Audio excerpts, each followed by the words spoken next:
நாட்டின் பல்லின சமூகத்திடம் ஒற்றுமையை மேம்படுத்த ஒற்றுமை அமைச்சு பல்வேறு நடவடிக்கைகளை மேற்கொண்டு வருவதாக தேசிய ஒற்றுமைத்துறை அமைச்சின் துணை அமைச்சர் செனட்டர் சரஸ்வதி கந்தசாமி நாடாளுமன்றத்தில் தெரிவித்தார். மடானி அரசின் கொள்கையில் சமத்துவத்தை மேம்படுத்தும் முக்கிய பொறுப்புகளை ஒற்றுமை அமைச்சு கொண்டிருப்பதை உணர்ந்து ஒற்றுமை அமைச்சின் அனைத்து துறைகளும் அனைத்து சமூகத்தினருக்காகவும் செயல்படுவதை உறுதி செய்து வருவதாக சரஸ்வதி கந்தசாமி தெரிவித்தார்.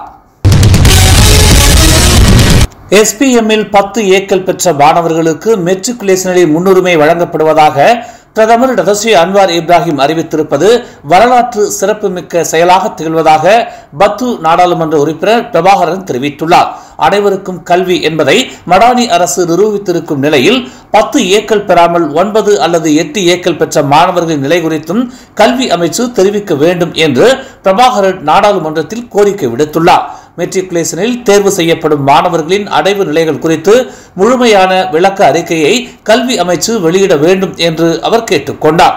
தற்போதைய சூழலில் அரசாங்கத்தின் திட்டங்கள் தாமதமாகாமல் மக்களை சென்றடைவதை இது உறுதி செய்யும் என்றும் மெட்ரிகுலேஷன் தொடர்பான விளக்க அறிக்கையின் மூலம் மாணவர்களுக்கு தெளிவான விளக்கத்தையும் வழங்க முடியும் என்றும் பிரபாகரன் தெரிவித்தார்.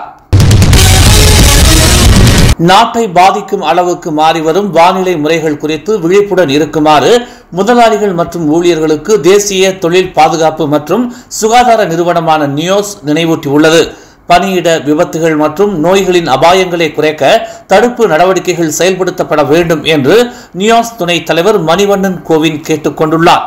வானிலை மாற்றங்களால் ஏற்படும் அபாயங்களை சமாளிக்க முதலாளிகள் விரிவான தடுப்பு நடவடிக்கைகளை மேற்கொள்ள வேண்டும் என்றும் அதே நேரத்தில் ஊழியர்கள் தீவிர வெப்பம் அல்லது தொடர் மழை காலங்களில் விபத்துகள் மற்றும் நோய்களில் இருந்து தங்களை காப்பாற்றிக் கொள்ள வேண்டும் என்றும் அவர் வலியுறுத்தினார். வானிலை தொடர்பான அபாயங்களை கண்டறிந்து குறைக்க முதலாளிகளுக்கு உதவுவதற்கு நியோஸ் நிபுணத்துவத்துடன் ஆலோசனை சேவைகளை வழங்க தயாராக இருப்பதாகவும் அவர் கூறினார்.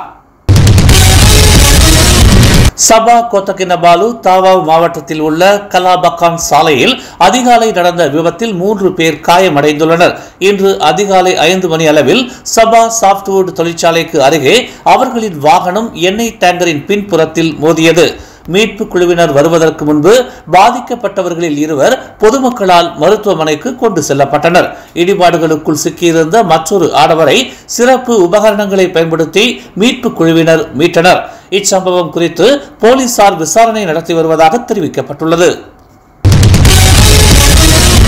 பெட்ரோல் நிலையங்களில் எல்லை கட்டுப்பாடு மற்றும் அமலாக்கத்தை தீவிரப்படுத்துவதற்கான நடவடிக்கையால் கடத்தல்காரர்கள் தங்கள் செயல்முறையை மாற்ற தூண்டி உள்ளதாக தெரிவிக்கப்பட்டுள்ளது. கிளந்தான் தாய்லாந்து எல்லை வழியாக டீசல் மற்றும் பெட்ரோலை அனுப்பும் கடத்தல்காரர்கள் அதிகாரிகளால் குறிப்பாக மாநில உள்நாட்டு வர்த்தகம் மற்றும் வாழ்க்கை செலவின அமைச்சு அதிகாரிகள் மற்றும் பொது நடவடிக்கை படை உறுப்பினர்களால் கைது செய்யப்படுவதை தவிர்க்க தங்கள் நடவடிக்கைகளை மாற்றி உள்ளதாக சில ஆதாரங்களின் வழி தெரிய வந்துள்ளது.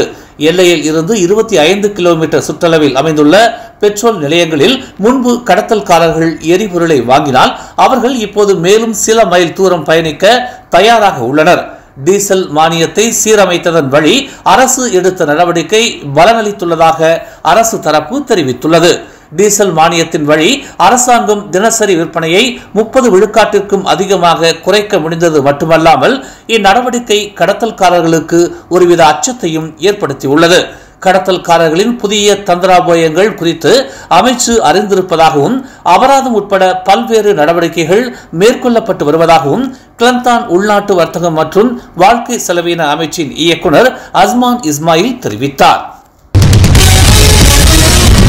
உடல் நலக்குறைவால் பாதிக்கப்பட்டுள்ள ஆரம்பகால நாட்டின் சீர்திருத்த செயற்பாட்டாளரான சையத் ஹாரூன் சையத் யாக்கோப்புக்கு பிரதமர் டதஸ்ரீ அன்வார் இப்ராஹிம் தனது தனிப்பட்ட நன்கொடையை வழங்கினார். ஸ்லாங்கூர் பத்துமலையில் உள்ள சையத் ஹாரூனின் இல்லத்தில் நடைபெற்ற ஜியாரா மடானி அமர்வில் தமது சார்பாக அவரது அரசியல் செயலாளர் அமாட் ஃபர்கான் ஃபவுசி இந்த பங்களிப்பை வழங்கினார் என்று பிரதமர் தெரிவித்துள்ளார். அவருக்கு நுரையீரல் கோளாறு இருப்பதாகவும் அதற்கு சுவாச உதவி தேவைப்படுவதாகவும் தமக்கு தெரிவிக்கப்பட்டது என்று அன்வார் தமது முகநூல் பதிவில் குறிப்பிட்டுள்ளார். தமிழ் மலர் செயலி நம் சமுதாயத்தின் உரிமை குரலாய் உண்மையின் வாசமாய் மக்களுக்காக நாளும் மலர்கிறது தமிழ் மலர் நாளிதழ். சமரசம் இன்றி சத்தியத்தின் பாதையில் வெற்றி நடை போடும் தமிழ் மலரின் இன்னொரு புதிய அத்தியாயமாய் தமிழ் மலர் செயலி இப்போது அறிமுகமாகவிருக்கிறது உங்களுக்காக. மலேசியாவின் ஆகச் சிறந்த தமிழ் ஊடகமாய் உள்ளூர் தகவல்களை உடனுக்குடன் தெரிந்து கொள்ள மலர்கிறது தமிழ் மலர் செயலி. விரைவில் எதிர்பாருங்கள். மேலும் செய்திகளை தெரிந்து கொள்ள தமிழ் மலர் நாளிதழை பாருங்கள். எங்களோடு இணைந்திருக்க மலர் டிவியை பதிவு செய்து கொள்ளுங்கள். உறவுகள் மகிழ்ந்திட விருப்பம் மற்றும் பகிர்வு சேவையை சொடுக்குங்கள்.